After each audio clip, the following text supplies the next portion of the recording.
أعوذ بالله من الشيطان الرجيم بسم الله الرحمن الرحيم. Again, chapter 78, An-Naba, the news, and 40 verses. We're going to finish it, inshallah, tonight. Okay, go ahead, please, Maud.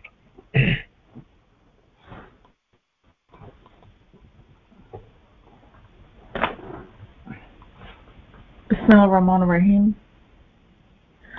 What are they asking about of the great news, the very thing that they are disputing? Absolutely, they will soon find out. Then again, absolutely, they will soon find out. Did we not make the land an oasis and the mountains stabilizers? And we created you in pairs? We made the sleep for you to rest. We made the night a cover. And we made the daylight to earn a living. And we constructed above you 7 firmaments. And we created a beautiful lamp. And we send down from the clouds pouring water, in order that we may produce therewith grain and vegetation, and luxurious gardens. Indeed, the day of judgment has a specific time. The day when the trumpet sounds, they will come in waves. And the vacuum ruptures as though it has gates. And the mountains will move as though they were a mirage. Indeed, Gehenna will be ever watchful, an abode for the rebels.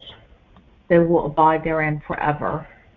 They will never feel a cool breeze, nor will they ever taste a cool drink, except hellish liquid and pus. An exact requital. Indeed, they never expected any reckoning, and they rejected our signs continuously. And we have counted everything in a record. Therefore taste it, for we will not increase anything for you except suffering. Indeed, as for the God-fearing ones, they will be victorious, orchards and vineyards, and spouses who are perfectly matched, and a cup filled to the rim. They will never hear therein any nonsense or lies. A reward from your Lord, an exact calculated gift. An exactly calculated gift.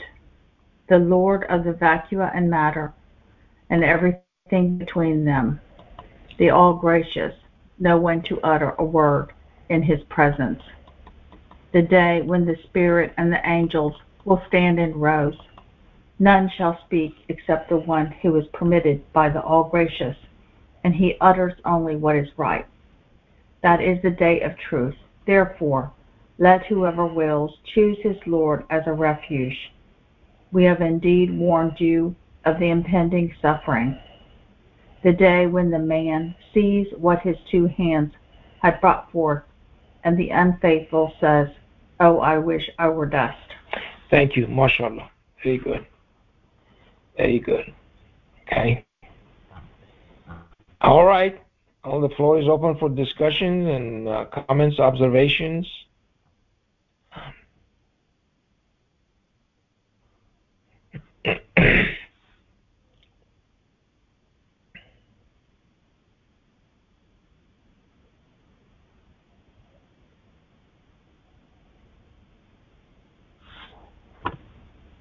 Anything?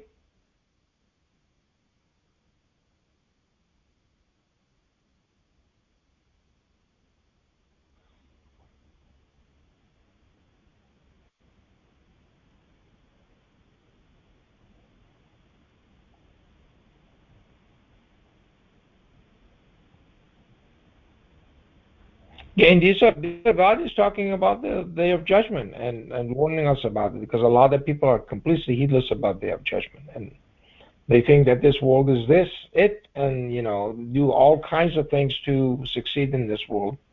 And I said it so many times, and we had the last week in the Juma prayers, I talked about that.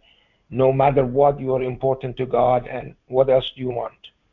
Okay, so people, they want to leave their legacy, and they want to be remembered. They want to do things. They want to gain a lot of respect in this world, and they do their utmost to do things. And they probably have many children because they want to live their lives through their children, and so that's what people do, and none of those are equivalent to what is the way that God is actually ranking you. And He tells us that that the most honorable of you in the sight of God is the one who is most God-fearing. And so that's the only thing that counts. There's nothing else counts. Okay, so as I said, you're still important to God, so don't worry about it. And don't worry about this worldly life.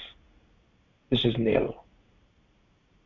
And here God is telling us, and then you see verse 28, and they rejected our signs continuously.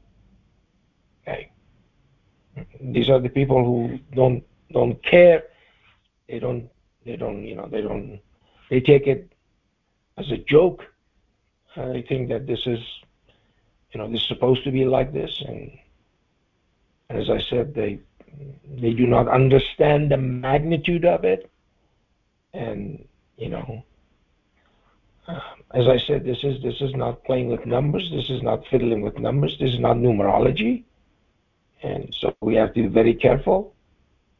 And in spite of, as I said, all of those things that that are shown to us every week, we're still heedless. And as I was saying today, that 3,600 years ago, the believing Egyptian understood it, and we're still having trouble with that. We're still having a lot of issues that somehow we think that we can do better. If we lead our own lives, we can do better. That's exactly why we are in the mess that we are in today, because we try to lead our own lives instead of allowing God and following His instructions and lead a life that way, which is our righteous life. But we don't do that, unfortunately. Okay, now that I started this introduction, are there any questions, any comments, anything? Walaikum assalam, Faril. Yes, go ahead, please. I'm trying to understand. I know I read the firmament in the Bible talks about the separation of the heavens and the waters, but is that the same as the vacuum matter? I'm sorry. Which verse are you referring to? The firmament. Oh, the firmament. Yes, yeah. It is actually. Yeah, it is. Yeah, and God says that the sky is a structure. Right. Okay? And so there's a structure to the sky, and a lot of people did not realize it until Einstein came and he said, "Yeah, it's a structure." And then people now look at the construction of the sky or the vacuum as a structure. It's not just empty. Okay, a lot of people thought it was just empty. There's nothing there. No, it's a lot more than that. So, okay. People understand these things, and God is teaching us. And so this firmament, it says actually it's a shedadan, which means firmament, something which is firm and strong, in place. Yeah. Okay, I didn't understand it as yeah. that. I understood it too as empty space that we needed in order to survive. But I see it's more than that. So yes. I also just want to say today that you mentioned things that how things are equal here and how they're measured and they're balanced, and that in the hereafter it's not an equalized system the way we see it. Am I saying it right in some sort of form that you were talking about? See, look, I'll show you. I'll show you here. I'll show you. Ar-Rahman. Okay, this is the All Gracious. Okay, and he says the All Gracious teaches the Quran. He created the human being. He teaches him how to distinguish. The sun and the moon are exactly calculated, and the stars and the tree prostrate. And he raised the sky and established a balance. So the laws that we are using today are equations, this balance here, this mizan, and this was done after all of these creations. See that? So Yes. we cannot apply these laws that came later to the creation of those things. That's what I was trying to say. I felt They that fail. I felt it in this way. Sometimes when we ask questions, or sometimes I'll make a comment, well, in the paradise is this and that. I'm talking out of something that only exists here, and that it's Yeah. different there, and so it's silly Yeah. to ask. I'm getting the point now when you said, well, "Why are you asking? What does it have to do with anything?" And it Yeah. just dawned on me today, nothing. If the balance is changing, what we use today to see Yeah. something is different than what we see in the paradise or in the hereafter, then we Yes. can't really explain that. And I keep trying to make sense of it, and it's a waste of my time instead of just Yeah. praising God. And I finally just got that today. So Yeah. thank you again. As I said, a lot of questions become meaningless. Okay. I got you now. Because, I got it. yeah. Because Yep. now you understand what I'm talking about. Okay. So that's because we are governed by a set of rules, Yeah. and these rules do not apply. Okay. So when they do not apply, then the question that we are asking about that domain or that realm or whatever you want to call it is completely meaningless. I feel Okay. better because it's hard to know what to ask, and I started feeling very frustrated. Not with you so much as myself, as to then I don't know what to ask about or speak about.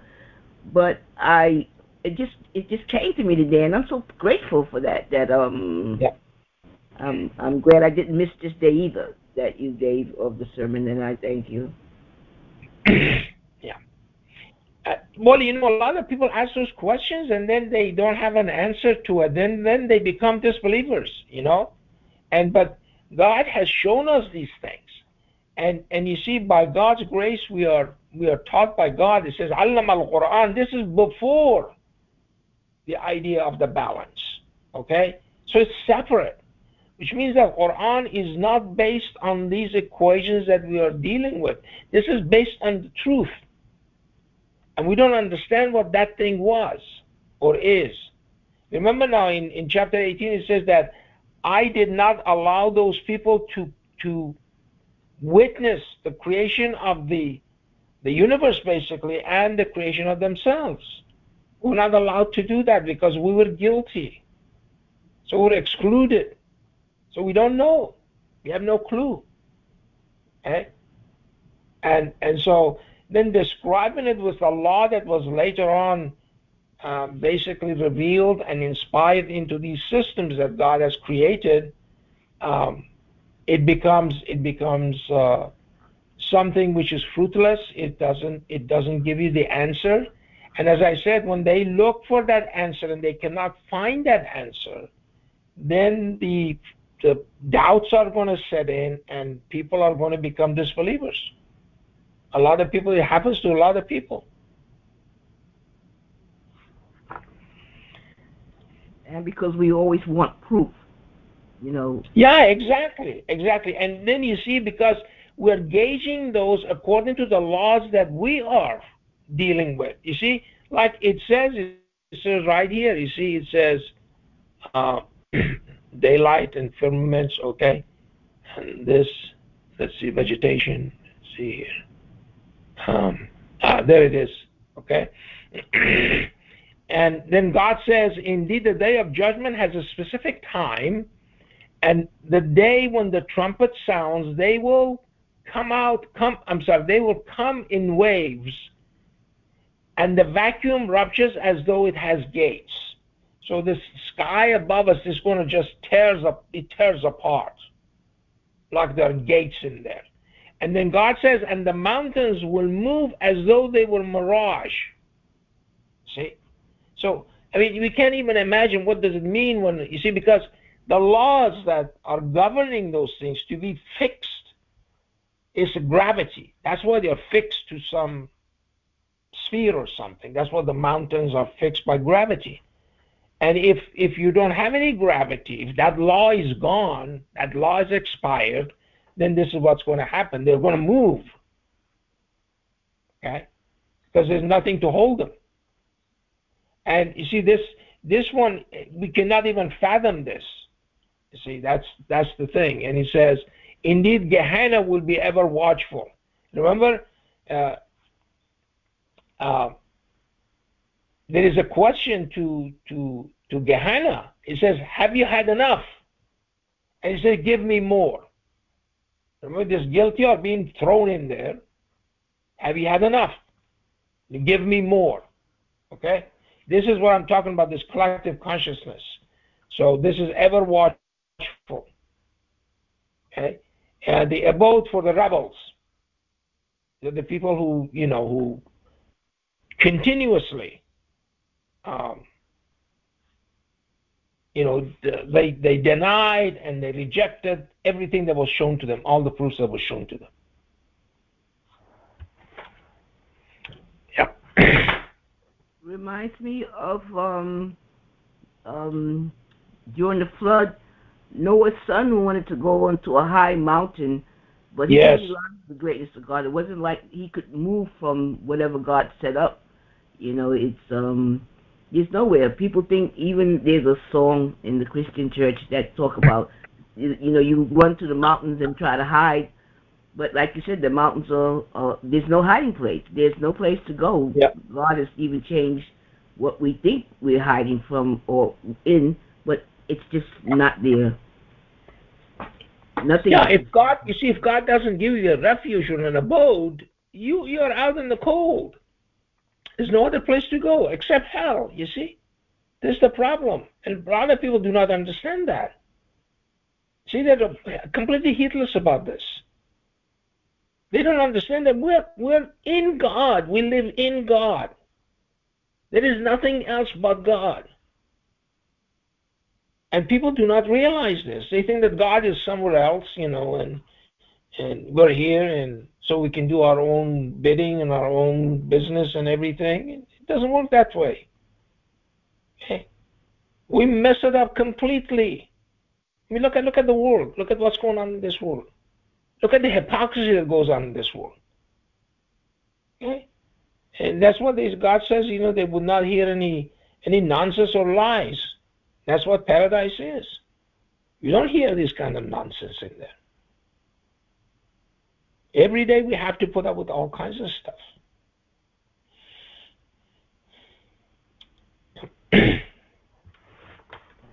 Assalamu alaikum, Dr. Fadli. Walaikum salam, Jerry. Yes. Thank you for the Juma, Dr. Fadli. So you guys are talking about the Day of Judgment. This week, my thought I was thinking about worshiping God alone. We have to understand that we are alone as individuals. No matter if you got family, friends, whoever is next to you, it doesn't matter.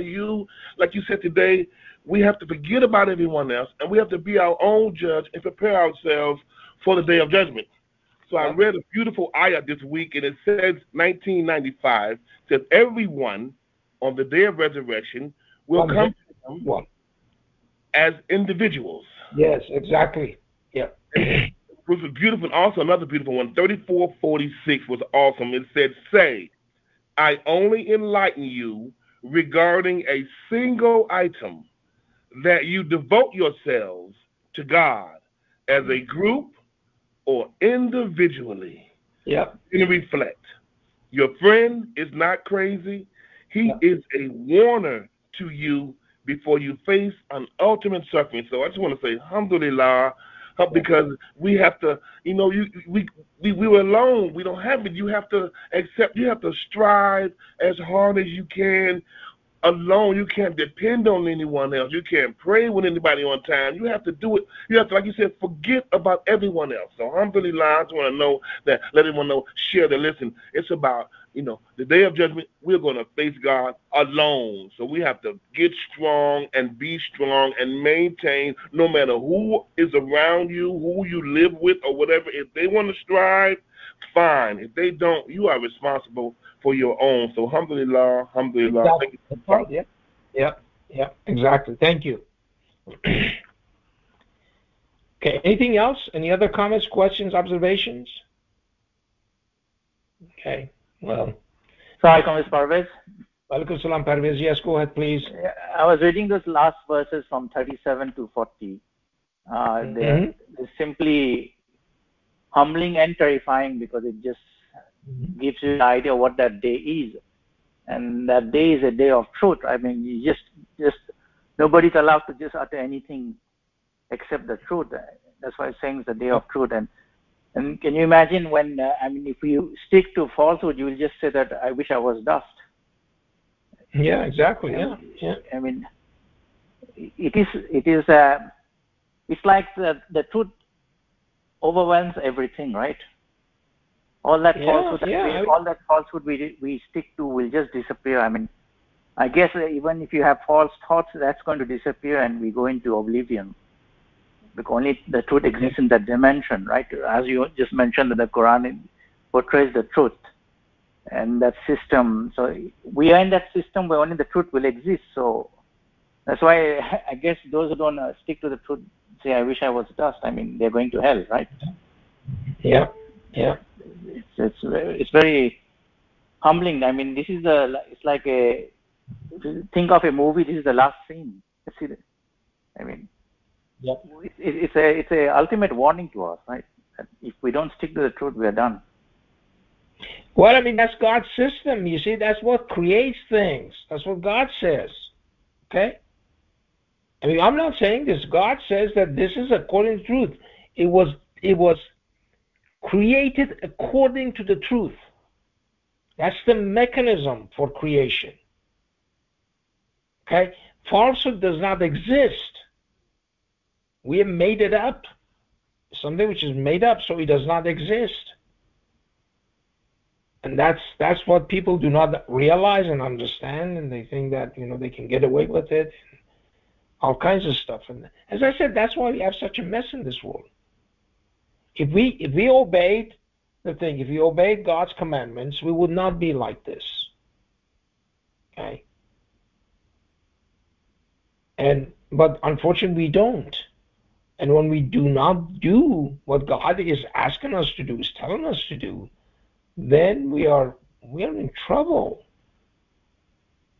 Okay?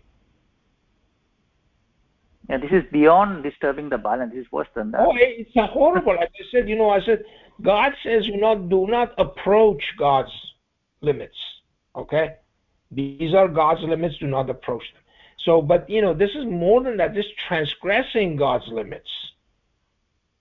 Okay? So that we are basically becoming in a state of war with God. And He is the one who we just read it today. What happened to the believing Egyptian? He said, God saved them from their evil schemes. Okay? You're talking about this juggernaut of Pharaoh and his elders. And somehow they have no power. Because God saves this believing person. This faithful guy in there, and God saves him from the schemes. And then on the other hand, what happens to the people of Pharaoh? They suffer the worst suffering by going through another death, and which actually hell is shown to them day and night. And then on the day of judgment is the ultimate suffering, which is hell is physically is going to be their abode. It is amazing to think of our transgression, because in Surah 19 it does mention that the sky is about to shatter by what they claim. Yeah, exactly. Yeah. I mean, the description that is given is that, that transgression that we do every day and we think it's not a joke. It's really something horrendous. Yes. In the design of God, in God's system of design, right? Because it says it's going to shatter. I mean, it's unthinkable what kind of creatures we are. Yeah. It's unbelievable. Thank you, sir. Thank you. Assalam, Dr. Fazali. Yes. Another ayah I like to share with everyone as far as what we talked about as far as is Surah 58:22. A beautiful ayah. I mean, it's kind of long, but it ends. It just says, you will never find a people who believe in God and the last day, loving those who oppose God and His messenger. Yep. even though they may be their fathers or their sons or their brothers or their relatives. So if you can do that, if you can separate yourself and focus on your individuality to make sure that you stay straight, then he says, these are the ones whom he has decreed faith in their hearts and strength. And the only way you can do it is with God's strength, because it says, and strengthen them with a spirit from himself. Yeah, exactly. Alhamdulillah. Mashallah. Yeah, thank you. Yeah, that is very true. Yeah. Well, I mean, we see that from the Hijrah, okay? In the Quran, God is describing these people who left with Muhammad. They left everything, okay? I mean, there was no guarantee that you go into the desert, you go to another town which is 250 miles away, and people are chasing you, trying to kill you, okay? There's no guarantee that you're going to survive. But they did. And they did survive. Okay? So when we look at all the history of these things, okay, according to the Quran is describing these things to us, that he is the one who saves you. He is the one who gives you security. He is the one who gives you peace of mind. It's not your army. It's not your tanks. It's not your air force. Okay? This is what gives you security. It's not atomic bomb. The things that gives you security and peace and contentment and fulfillment is God, no one else. Okay.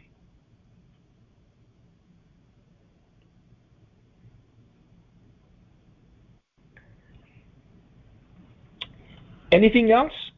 Well, then he said, Dr. Fosby, that we want to do it our way, but that same ayat 78:40 says, but we'll see it's our own hands, our own two hands that brought all this on us, because we want to do it our way. Yep. So he just tells us where the fault came from. Yep.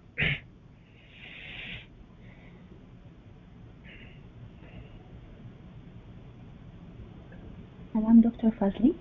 Walaikum salam. Yes, Miriam, go ahead, please. You have to speak a little bit louder because I can hardly hear you. Okay. How about now? Is it much better? Yes, okay. Much better. Go ahead, please. Yes. Okay.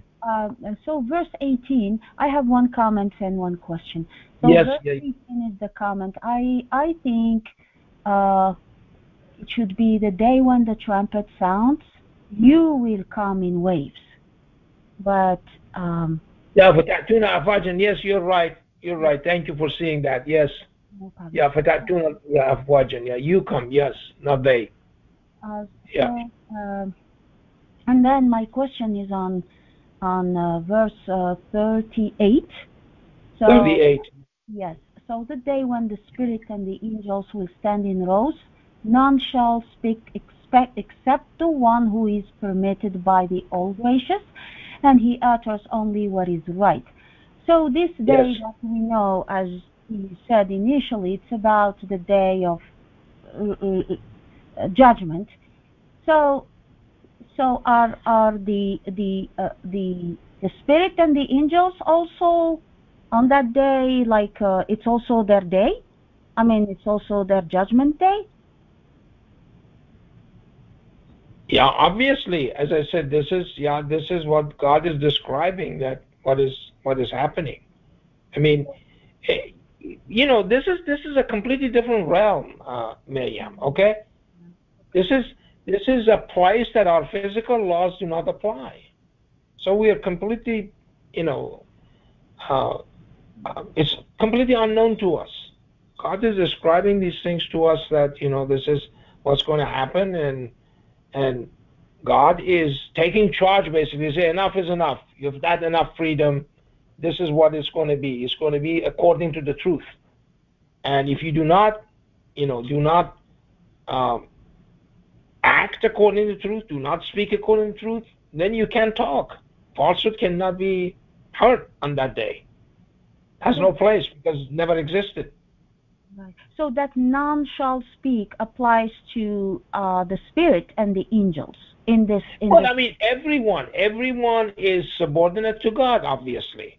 Okay, And so God is telling us that that's that everybody's quiet, and then God permits some people to say something. Okay? This verse, I mean, because I was thinking in the light of what we were discussing last time about this nonsense of intercession. So if the angels and the spirit, they are allowed only to speak in accordance to the truth, let alone the human being. And but yet this intercession concept in a majority of people is such that it's a direct violation with actually what this verse in question. Of course, yes. Okay. Totally. It's total nonsense. I mean, as I said, these people will never. I mean, the point is that the question is that, do you know Muhammad or Jesus personally? Yeah, exactly. I mean, what's he going to say about you? Okay, it's just so crazy. Okay, it's just you can't do that. It's up to God. And then the other thing that's a lot of people miss is the following. Okay, we just read this. Okay, it says, what was this? Okay, it says,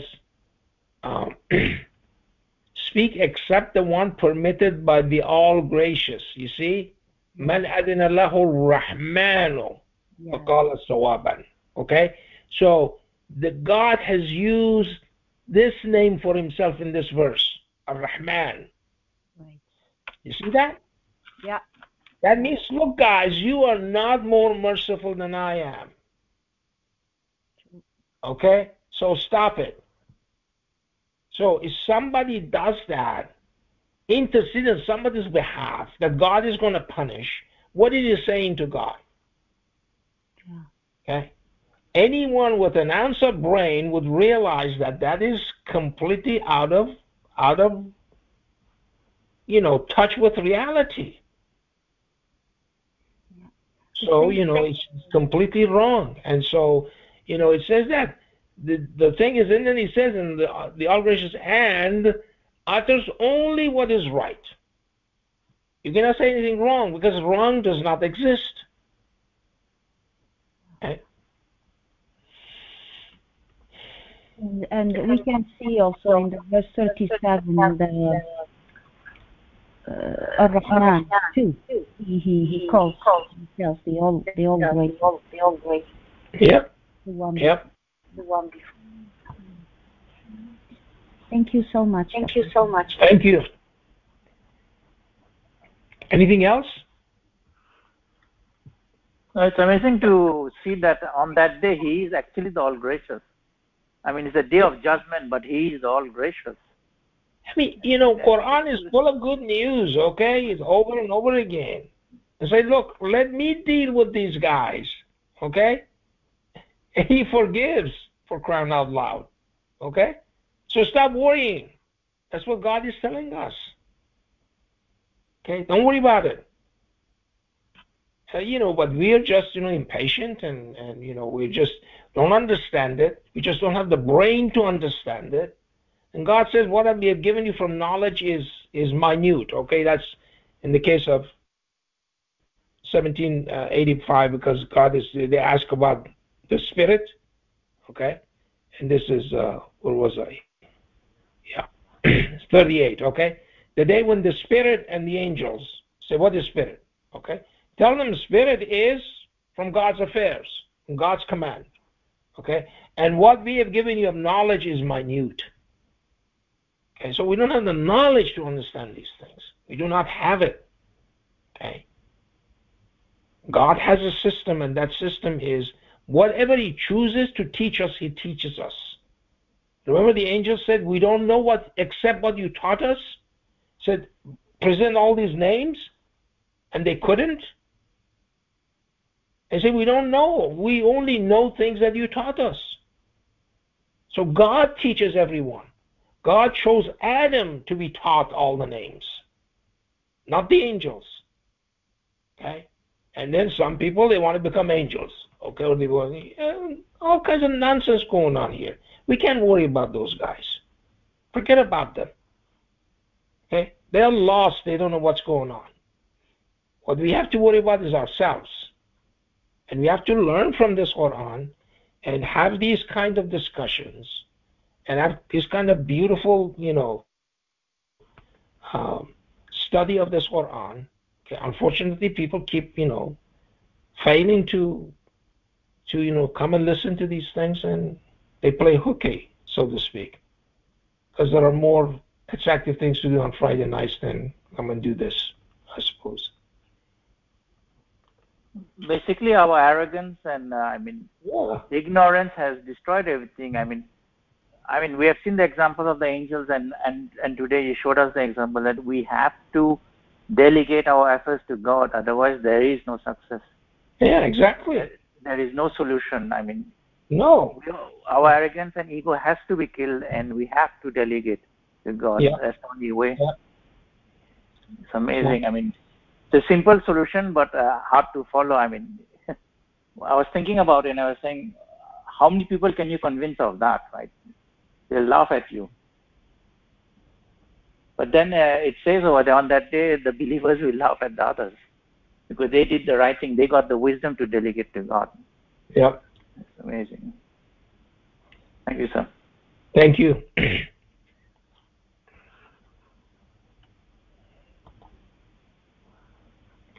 Okay, anything else? Any other comments or question, observations in this chapter that we just read?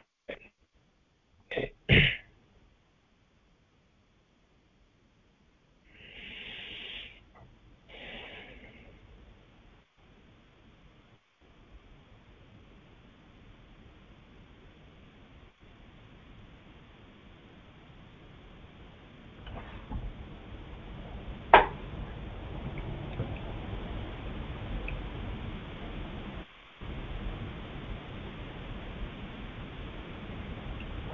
Any comments, any observations, any discussions? If not from this, from any other place in the Quran that people would like to share or discuss? Yeah, well. Assalamu alaikum, Dr. Fazli. This is Tony. Wa alaikum salam, Tony. Yes, go ahead, please. I just was moved by today's Juma just to simply dedicate ourselves to God. And I took it as, I dedicate my work. I dedicate this drive to work to God. I dedicate me washing these dishes. I dedicate everything to God. So that's the message I got from today's Juma. So alhamdulillah. Thank you. Everything, yes, all your tasks, all your affairs, everything, okay? Leave it up to God, and He will lead you somehow, okay?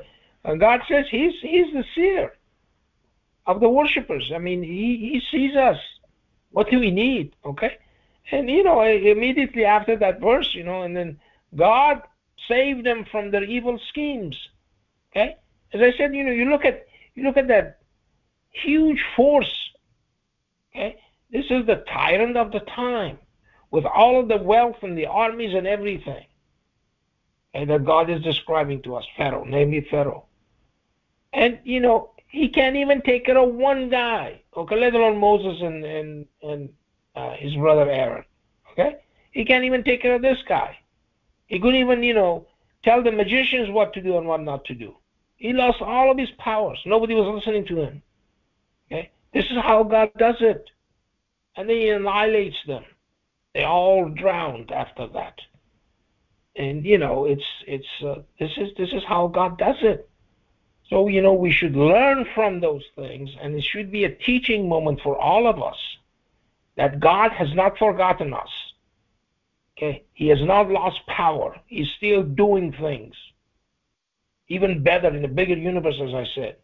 Okay, that was their universe, much smaller. It's a much bigger universe, and it's specifically tailored for this generation for us. Okay, so we are here present at this time, and at this juncture, in this point in space-time continuum, that no one has been here before. Okay, that's the beauty of it. So there is no boredom. There is nothing. We have to be hopeful, and this is a unique opportunity that we have, all of us. Okay.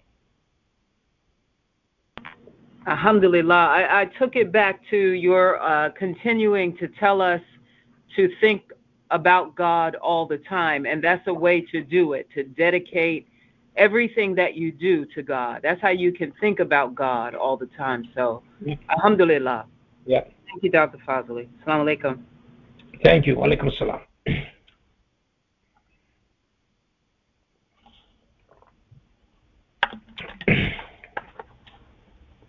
Okay, anything else? Assalamu alaikum, Ali. Wa alaikum assalam. Yes, Tasneem, go ahead, please. The day of judgment, the calamity, the seriousness of it is such that when the vacuum ruptures, now I don't know how, of course it's rupturing because of the expansion, but how bad that would be, only on the day of judgment we'll find out. But nevertheless, all the planets, galaxies, stars, they all will be destroyed by that event. So Allah says, from the beginning of the Quran to the end, He's always referring to heaven and hell. So there's nothing else there. One cannot say, oh, I'm going to Jupiter, maybe the day of judgment won't affect me. There's nothing like that. It will affect no matter where we are in the universe. So there are two things. There is heaven, there is hell. So Allah is filling up the Quran, showing us what will take us to hell and what will take us to heaven. So that's the thing. The choice is only two. We have to make a decision. Do we want to go to hell or do we want to go to heaven? Because there is no other choice on that day to go anywhere else. It's as simple as that. That's what I meant to say. Yeah, well, let me just read these things to you here. Let's see, 27. Okay. The God is talking about, as for you, O contented soul. This is chapter 89, Al-Fajr. Okay, the dawn. Return to your Lord pleased and pleasing. Enter along with my servants and enter my paradise. Okay? So God is describing this. The person who goes to heaven has to be pleased with God. Okay? If that person doesn't love God, if that person doesn't believe in the truth, that person is not going to be happy in heaven. Let's put it that way. Okay? I don't know how else to say it. Has to be radiyatan mardiyah, pleased and pleasing. Okay? So it has to be, it's a two-way street. And yes. People who go to heaven because they love God, because they want to spend eternity with God. Those other guys don't want to do that. Okay? Yes, that's where their destination is. They determine that by Allah's description in the Quran, what's going to happen. And also, one cannot go to heaven if any of the bad things, the sins or something like that, are already attached to that person. So Allah has made an arrangement for that, which is that He forgives and remits the sins, so much so the person is purified before he goes into heaven. That's another thing that I contemplate on, like, we have to be absolutely pure before we enter heaven. And Allah is so merciful that He says that if you ask for forgiveness and I forgive, that's what He says. Yeah. And He also remits the worst of the sins, so much so that person is ready for heaven without any sin. Let God decide who goes to heaven, who goes to hell. It doesn't matter to me. What we have to worry about is we have to worry about our own necks. Okay, as I said, we have to go back to what I was talking about today in the thing. Okay, when we are reading those verses, do we really take it to heart or not? Okay, because I said, when you do that, you have no worries in this world. Nothing, absolutely nothing. Let God handle things, and He will do it. And when you're in need, somehow He'll rescue you from the predicament that you're putting yourself into. That's right. And so that's what the point that I wanted to make, that Allah's mercy purifies us. Whoever is going to heaven, whoever He's sending to heaven, it's His decision. But I don't think one can go to heaven with the sins upon them, can they? No. I just read it. That person has to be pleased with God. Yes, absolutely. If he's not pleased with God, he can't go to heaven. Okay? Yeah, I mean, this is amazing, but it just doesn't work that way. As I said, last week I talked about that you are important in the sight of God. Okay? He's given you all of these things. He just tells us what He has given us. Okay? And then we turn back and we do not respond in kind. And when we do that, then we are basically denying what God has given us, and we are becoming unappreciative of God's blessings, and that's why we cannot succeed. Yeah. Absolutely. Yep. Very good. Thank you. Assalamu alaikum. Walaikum assalam, Mahmoud. Yes, go ahead, please. Starting from verse 6, we really have to see this and appreciate God's gift and reflect on these verses. Make the land an oasis, mountains stabilizers, created you in pairs, made the sleep for your rest. We made the night a cup, and made the daylight to earn a living. All these descriptions with God's gift, showing us that we have to be really appreciative of all this. And one verse, for example, 9, talks about we made your sleep a rest. Yeah. And the word used here is a sept. Yeah, sabatan. Yeah, I know. Yeah. Yeah. So, it's actually giving us a description of what sept is. Yeah. And, you don't work when you sleep. So yeah, that's right. So you are getting that information. The Quran explains itself. Exactly. You don't need anyone to explain to you. God is the teacher, and He put everything in there, so you can understand. Yep. And then the verse that you translated as "make a living for the daylight." You make a living at night as well. There's people who work at night. Yeah, yeah. So, could that be also the way you translated it at 7:10, for example? It talks about your sustenance. Well, I mean, you have sustenance at night too. I mean, all of those things they go both ways. Yeah. Correct. Yeah. But I was thinking about the daylight and that the plants and the photosynthesis and all the whole. Without daylight, there is no light. No, but I mean, during the day, what happens is that you go to work in the morning, you see, and then you come home, and that's during daylight, okay? And nahar, which means during the daylight part of the day, and that's what people do. That's what people work like. You go and so. In the morning, everybody goes to work, to make a living, and then they come home. And there are some people who do, emergency works and stuff like that, and they work at night sometimes. And we all have done that. So, that's right. But I was looking more into scientifically with this description of the other verses. Yeah. So they can flow in that the gift that God has given us. Yeah. When it comes to life, sustaining life. Yeah. But mashallah. Well, you know, as you mentioned, I think it's 35. Description of heaven. It's a place where there is no nonsense. Yeah, exactly. No lies. Or lies. Yeah. لا يسمعون فيها لغوا ولا كذابا. كذب. Lies. Yeah.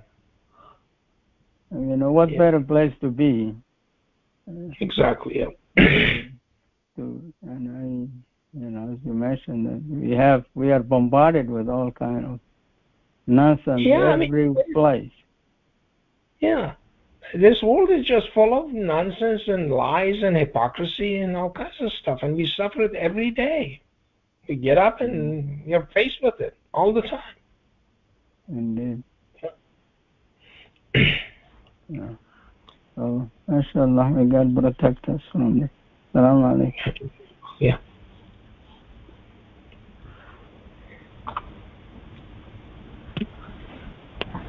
Okay, if there are no more questions, we'll quit for tonight, okay? And we'll finish, inshallah, and do our usual 2 al-Fatihas, and then we'll go. And I wish you a happy Sabbath, and get some rest tomorrow, and remember God, okay? And keep at it, inshallah, so you'll be fine. Okay, Bismillah ar-Rahman ar-Rahim.